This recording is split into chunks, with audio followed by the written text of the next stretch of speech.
work with President Trump to keep the American people safe following their call this morning.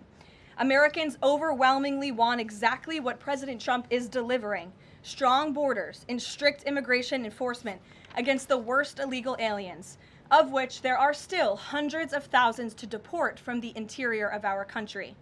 The most peaceful way to carry out this vital public safety mission is for Republicans and Democrats to do it together, and for state and local law enforcement to work together with federal law enforcement. We want to let cops be cops. You wouldn't know this continues to be a very popular policy position from the biased media coverage over the course of the last few days.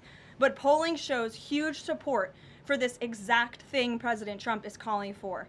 More than 80% of Americans favor deporting illegal aliens convicted of violent crimes. A country unable to deport criminals who enter it illegally is no country at all. The open borders agenda of Kamala Harris, Tim Walz, and the Democrats was already on the ballot on November 5th, 2024, and it was resoundingly rejected. President Trump will never back down from his promise to deport violent criminal illegal aliens and make America safe again, and he welcomes all cooperation in that effort. With that, I will answer your questions. And Jordan Conradson, why don't you kick us off today? Thank you for being here. Thank you, Caroline. Jordan Conradson with the Gateway Pundit. I have a few questions. First, with respect to the shooting in Minneapolis, we're seeing massive outrage from mainstream media and the left, but I'm just wondering, where was that outrage when Ashley Babbitt, an Air Force veteran, was executed by Capitol Police Officer Michael Byrd, who she posed no threat to in the U.S. Capitol? Well, you raise a very important point, which I also believed I just raised as well in those opening remarks, in that there has no doubt been selective outrage by the liberal biased media and picking and choosing victims and highlighting their stories. And as I've said, President Trump does not want any Americans to lose their lives in the streets of America and in American communities across the country. He believes what happened on Saturday is a tragedy, but every life is equal to President Trump, and that's why the lives of Laken Riley and Jocelyn Nungray continue to matter to him and be an utmost priority to him to this very day. And it's unfortunate that we did not see the same type of sensationalist media coverage over the tragic deaths of those innocent American women and girls across the country as we are in the wake of this tragedy that took place on Saturday. Gabe. Sure, go ahead, Jordan. I want to get your response to this. The Arizona Attorney General, just days before this shooting in Minneapolis, she seemingly encouraged rioters to go out, shoot, and kill ICE agents. And I'll quote her here. She said, "If you reasonably believe your life is in danger and you're in the house or in your car or on your property, you can defend yourself with lethal force." And she said that you can't tell if ICE agents are law enforcement or imposters, and it becomes an issue of whether you reasonably believed they were law enforcement.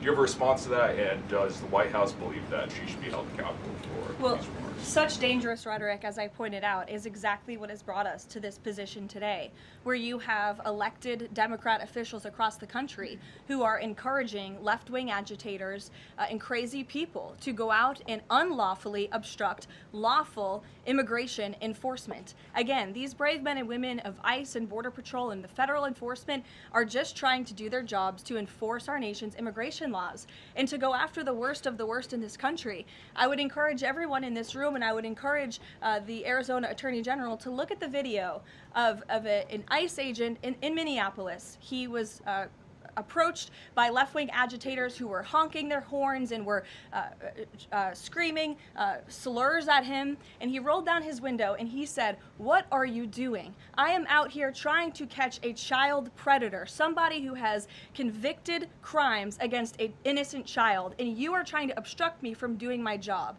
This rhetoric against ICE, comparing them to Nazi Gestapo, Donald Trump's police force, is despicable, it is shameful, and it is precisely what has led to the escalation of tensions in Minneapolis and in other places across the country.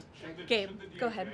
Be looking into her for justifying violence? I would defer you to the Department of Justice on that. Thank you, Caroline. Regarding Minnesota, on Saturday, the Department of Homeland Security posted that Preddy looks like he wanted to do maximum damage and massacre law enforcement. Stephen Miller on Saturday posted that, or called Preddy a would-be assassin. Why did administration officials jump to conclusions before an investigation had even been conducted?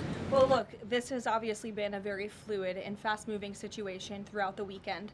As for President Trump, whom I speak for, he has said that he wants to let the investigation continue and let the facts lead in this case. With regards to the deployment of Tom Homan to Minneapolis, should the deployment of Mr. Homan to Minneapolis be seen as a sign that the president is dissatisfied with how the officials on the ground had handled the incident? No, Mr. Homan is doing an exceptional job, and he has been working with Secretary Noem and President Trump over the course of the last year. Secretary Noem still has the utmost confidence and trust of the President of the United States, and she's continuing to oversee the entire Department of Homeland Security and all of the immigration enforcement that's taking place across the whole entire country. Of course, Secretary Noem is also in charge of FEMA, and we are in the wake of a brutal winter storm where hundreds of thousands of Americans have been impacted by that. So, Border Czar Homan is in a unique position to